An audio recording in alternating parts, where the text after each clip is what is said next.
Now, picture this, my friend. You've worked so hard your whole life to build a successful career. You even got your dream home. You raised a beautiful family with your spouse and your loved ones you care so much about. Everything seems to be in place for you, and you feel like you've got everything under control. Then one day, out of the blue, you're driving through the journey of life like we all do, and out of nowhere, life throws at you a curveball. As you're trying to navigate, you fall into one of those potholes along the journey of life.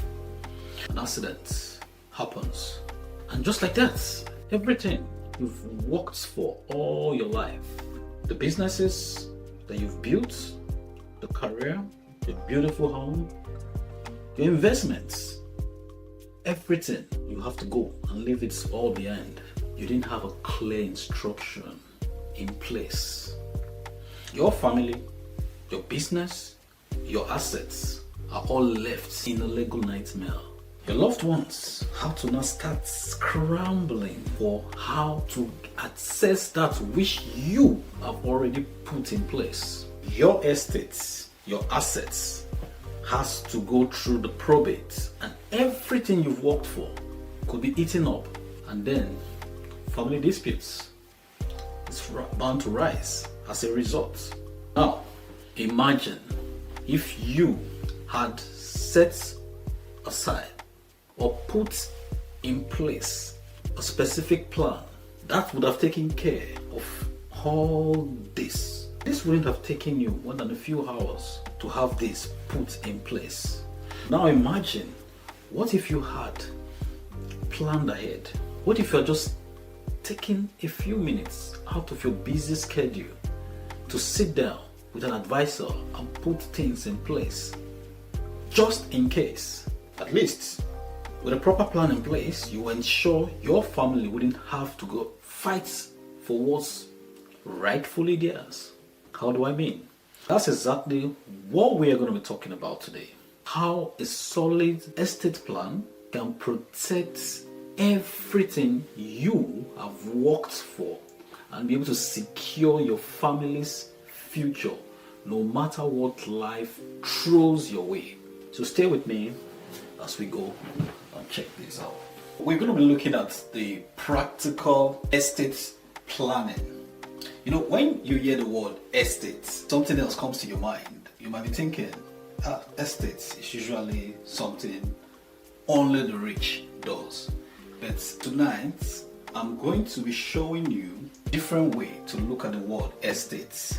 The state is the eyes that looks at everything that's going on, and that's the government. The eyes is looking, is watching at everything going on. If you happens to live in a place where there's someone that administers authority, then that's government. Then you are in a state. The state, the government sees you and your money and your assets as an estate. In the eyes of the government, you and everything that you have worked hard to earn is an estate, and they have a share in everything that you own, including you. The aim is for them to redistribute your estate or assets if or when you are no longer there. So mark these words: the state sees you as an estate. An estate is supposed to provide taxes for the state, so the state can provide infrastructures and redistribute assets to others in the state that the state administers over. You and your spouse, as a family, you work so hard, whether you're doing a job right now or you have a business, then you earning income from your hard work. In preserving your income, you buy assets. You could buy property. You need vehicles for your movements. Then you want to put some money on the side. You save for the future. These are all aspects of your assets. Your goal is to make sure that everything that you have worked so hard to earn, you are able to pass it down to your children, or even to your children's children, your second generation, and even beyond. That's why it is written in the scripture that a good parent leaves an inheritance for their children's children. You want to be able to leave an inheritance. That's your goal. So see this as a game. So your aim is to transfer all that you have earned and find a way to bypass this red line. This red line is a system that is created by the state to make sure that they keep the cycle in motion. Because if you are able to just get all the wealth to your children, there will be nobody to continue to do the works of keeping the state functional, because everybody will be so comfortable. The state created a barrier, which is the red line here, and it's called probate. This probate makes sure that the state is able to get estate taxes if you're going to be transferring your wealth to the next generation. Like I said, let's see this as a game. Just like if you're a fan of the football or soccer, and then see yourself as a striker and you are in the field. After earning income and accumulating assets, your aim is to make sure that that ball, which is your assets, gets passed down to your family at the net, the goalpost. Your family is here at the goalpost. You want to make sure your assets gets passed down. But the state also is on the other side of the pitch. See the state now as the goalkeeper. They want to catch that ball and take their share out of it. The state is here at the goalkeeper, and it has a lot of other factors that are working also against you to make sure that your goal is not passed down holistically to your family. How do you navigate? See it as a game. The money game. The wealth transfer game. Now you are going to find a way to bypass the loss of income or job. If you have a job right now, there's a threat that's working against you that you could lose that job or your source of income, and it's going to affect your goal, your assets. It's going to deplete, because when you don't have income coming in, then your assets is going to be depleted. We also have the cost of living crisis. If you look right now, most people are just struggling. People are living from hands to mouths. If you're anywhere around the US or Canada, 60% of people don't even know what they're going to have in the evening of that day. Most people are living off credit cards. As if that is not enough, there's inflation. So inflation is an indirect tax created by the states. What you used to buy for $100, now you buy it for maybe $130. Your value of your money has depreciated by 30%. That's what that means. And that's fighting against your goal to keep your assets and get it to your family.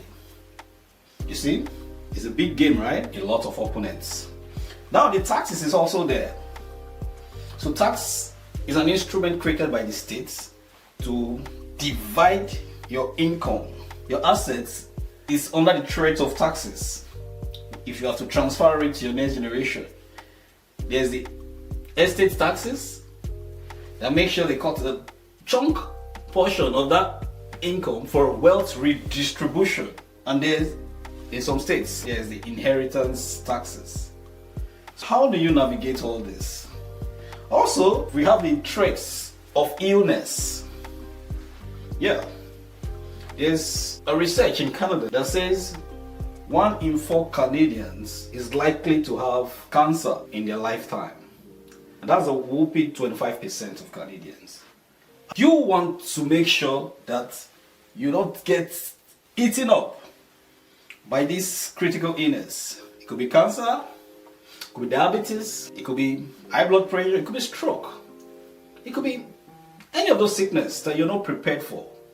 You don't want to be in that position where a sickness comes, then it takes the chunk of the assets that you have been accumulating. What else could go wrong? The markets. The market can crash. That's a threat too. If the market crash, say like the stock markets just crash all of a sudden. When it crashes, it's going to be a spiral effect. That will snowball into, from the stock market, it could get to the bond market, it could get to the housing market, there's going to be mortgage crisis, and then even rental income and all that is going to be affected. And it's going to go down to the grassroots, the commodities, the foods. Everything's going to skyrocket. And that is a big threat too to your goal of asset transfer. And you want to be mindful also of debts, especially high interest rate debts like the credit cards, when you do consumer debts. These are big threats to the chances of you accumulating wealth. So you have to pay attention to the numbers. So probate is there to make sure that even when you're no longer around, the chances of this wealth getting to your next generation will have to go through the probate system if you do not have certain things in place. Now, with all this that you have to contend with, to make sure you pass this ball, your assets, to your family at the end of the goalpost, so you can transfer generational wealth to them, create financial independence, which is the goal, the cup for your family. That is your goal. I would like for us to look at how life insurance can be used as an effective way of estate planning. This is you, your spouse. Now, you're concerned about your finances and you've contacted a financial advisor, your financial advisor, to make sure you have a proper plan in place for your estate, just in case. Then, your financial advisor, who is the bridge between you and the insurance company, liaise with you and realize that you have some needs, help you set a plan in place. Then you pay a premium to the insurance company, and the insurance company offers you a policy with a coverage. That's the job of a financial advisor. So after a while or years, as life will happen, you suddenly passes. Now you're no longer there. What happens next? A notice of death is sent to the insurance company that the insured on this contract or policy has passed on. And when that happens, the insurance company is able to release the commitment down to your beneficiary tax-free. The key word is tax-free. You don't want the money that gets to your beneficiary to be shared by the states. You find that the insurance company has helped you to bypass the red line, bypass the estate taxes or the inheritance taxes, to make sure this money gets to your kids. So you see, the state is here with the red line and keeps its eyes open to make sure that this doesn't go down without this interference. But with the insurance company, you're able to bypass this and the money gets down. In fact, not just the money, a large amount of money that you've created by paying a little amount of premium has now been transferred to your beneficiaries, which could be your first, second generation, your kids, your children, even a charity organization. It could be your church, it could be a school, it could be a business. An entity can be a beneficiary to these funds. When that money comes, your family, they can pay off the mortgage with the money. They can also guarantee that your other children who are still of school age are able to go to school, college. And then this money, remember, has created generational wealth where it comes in chunk. And then you've preserved your estates. Your estate has been preserved without being circumvented by the red line created by the state. If you are following so far, go down to the comment section. Let us know. Like this page and share it. Make sure everyone gets benefit from this. Let's meet James. So James is a family-oriented man. He has a wife who's nurturing a baby, and he has 3 kids.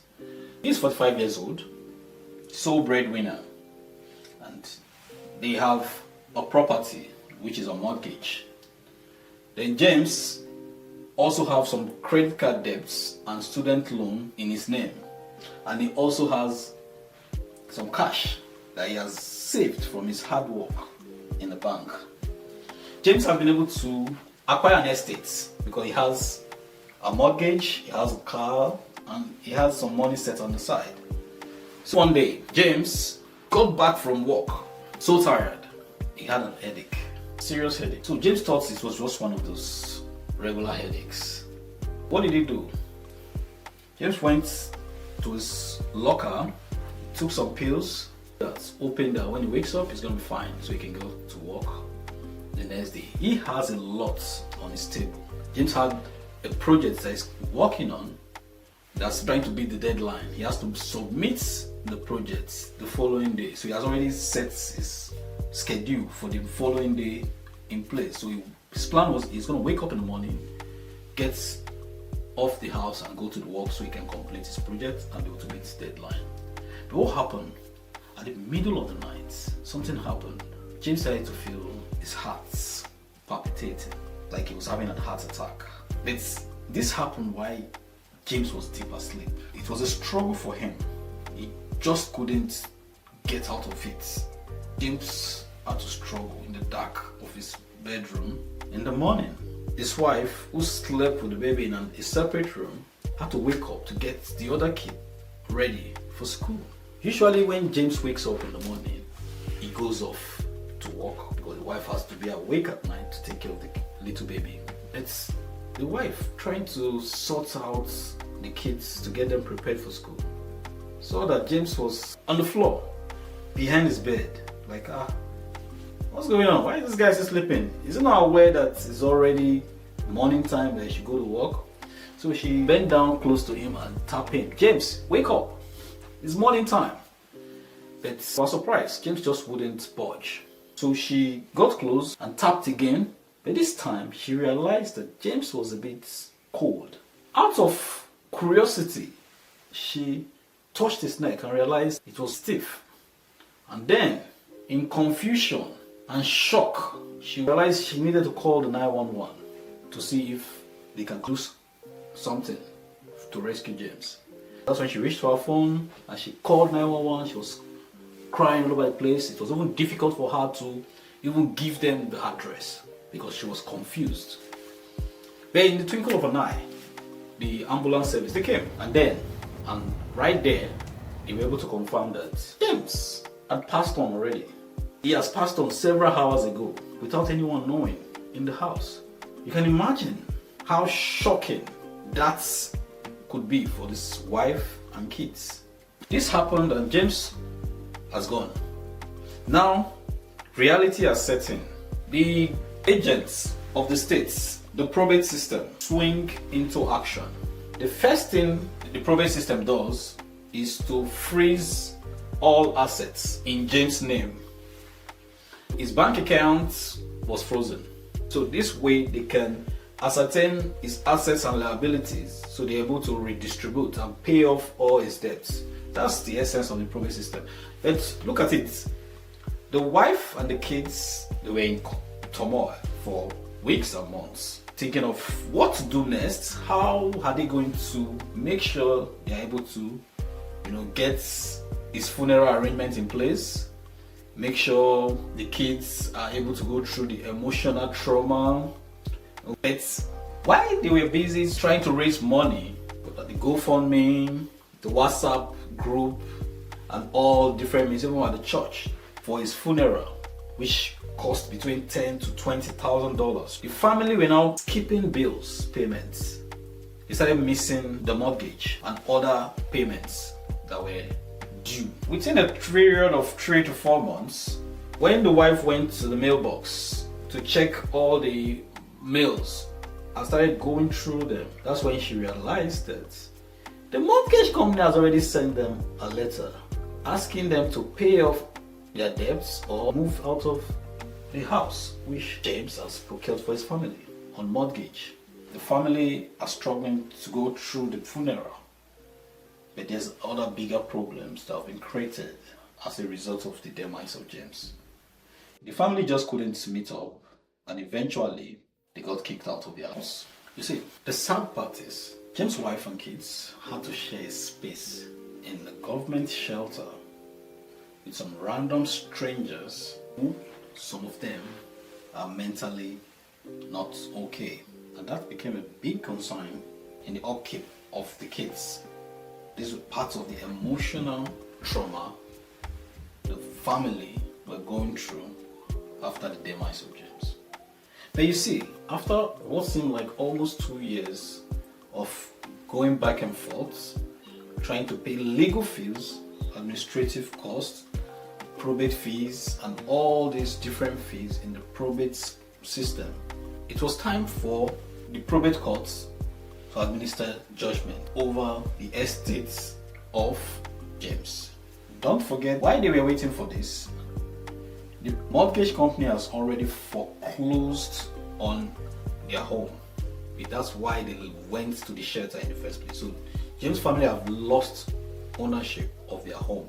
The car lenders had also repossessed the car because they couldn't meet up with their obligations to pay for the car. That became another problem. The only thing left for them while they were waiting is this, the $25,000 cash which James had in the bank. But upon the delivery of judgment at the probate courts, you know what happened?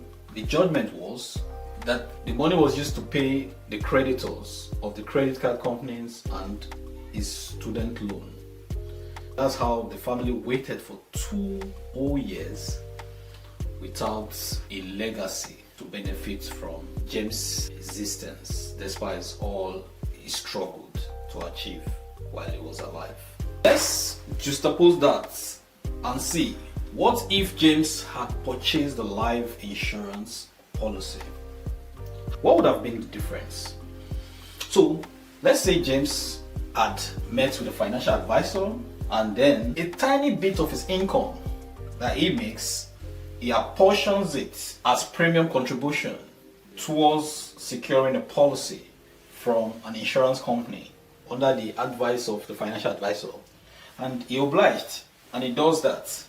If one day James passed away, all the family needs to do is to report the notice of his death through his financial advisor or directly to the insurance company, and then the insurance company will roll out the death benefit in his policy, and his wife and 3 kids will receive this lump sum amount tax-free.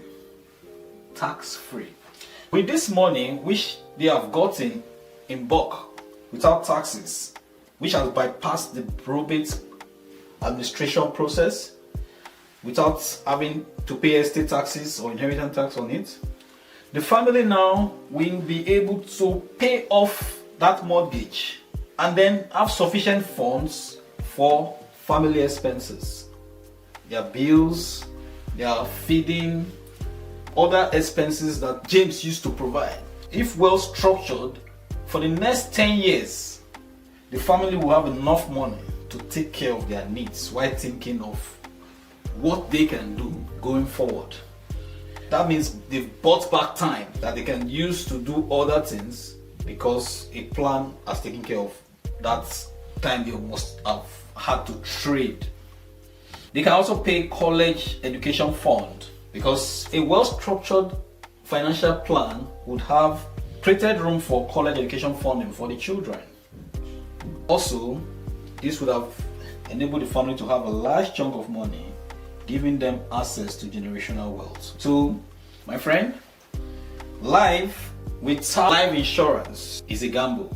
If you disagree with me, go to the comment section and let's share your thoughts. Thank you for sticking with me through today's video. I hope you've had a clearer understanding of why you need to plan your estates as early as you can is very crucial. Not just for the wealthy, but for you and everyone. Everyone needs to have a plan in place. It's about making sure your loved ones are taken care of and to make sure your wishes are honored. You want your wealth that you have created to get to destination, and that you have control over your legacy no matter what life throws at you. So, but here's the thing, none of this matters if you don't take action. You don't have to wait for the unexpected to happen to you first before you start thinking of taking the right actions. Whether it's creating a will, or setting a trust, or having a proper, well-structured life insurance protection in place, it all starts with one person, and that's you making the right decision to plan ahead today, if you have not already done so. So I encourage you to take the first step today. Start with one small task. Take up your phone, reach out for your financial advisor, and set up an appointment. Let them sit with you and go through your finances and see where the gaps are, where you need the proper protection for.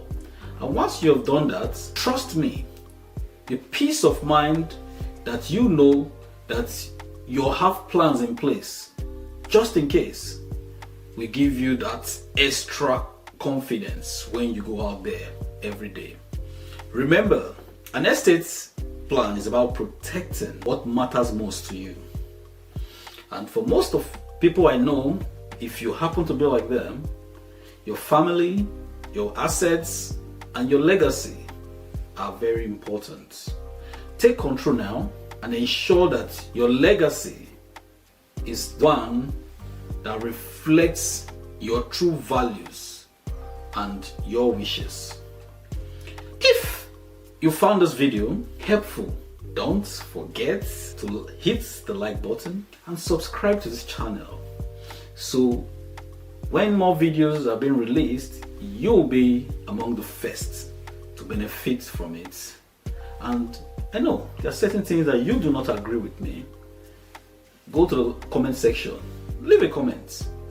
Let's hear your own perspective, share your view. Let's have a conversation about this. If you find this very helpful to you in any way, go to the comment section too and leave a comment. Let's know how you feel. What are your own view on these issues that we've discussed? I'd love to hear from you. Your thoughts would really help as we continue to go on this journey of life together. Thank you for watching. Until next time, take care of yourself and, of course, your future. Ciao.